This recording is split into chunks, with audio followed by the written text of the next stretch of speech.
મોડાસા તાલુકાના સરડોઈ ગ્રામ પંચાયતના વર્તમાન સરપંચ વિરુદ્ધ અમુક જૂથના લોકોએ ગંભીર આક્ષેપો લગાવી જિલ્લાના ઉચ્ચ અધિકારીઓને આવેદનપત્ર આપી વિરોધ નોંધાવ્યો હતો।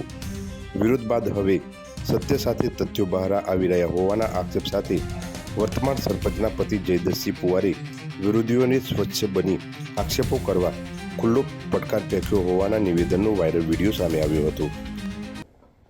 સરડોઈ ગ્રામ પંચાયતમાં જે પંચાયતની વિરુદ્ધમાં જે ખોટા આક્ષેપો થયા એ આક્ષેપો તો ક્યાંય સાચા ઠર્યા નહીં એ વાતથી આપ સૌ વાકેફ છો, પરંતુ હમણાં એ આક્ષેપો કરનાર વ્યક્તિ પોતે એસએમસીનો ચેરમેન ખોટી સહીઓ કરીને બની ગયો એવી ગામના ડેપ્યુટી સરપંચ અને અન્ય આગેવાનોને ખબર પડતા તેમણે ત્યાં જઈ અને ચેક કર્યું તો એ ખોટી રીતે ચેરમેન બની ગયા હતા ભાઈ।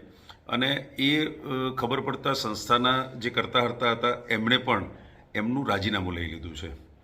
હવે તમે આવો ખોટો વહીવટ કરો છો, ખોટી સહીઓથી તમે આ રીતે ચેરમેન બની જાઓ છો અને તમે લોકો ઉપર આક્ષેપ કરો છો। બે હાથ જોડીને વિનંતી કરું છું કે આપણે પહેલાં સ્વચ્છ બનીએ, પછી બીજા ઉપર આક્ષેપ કરીએ।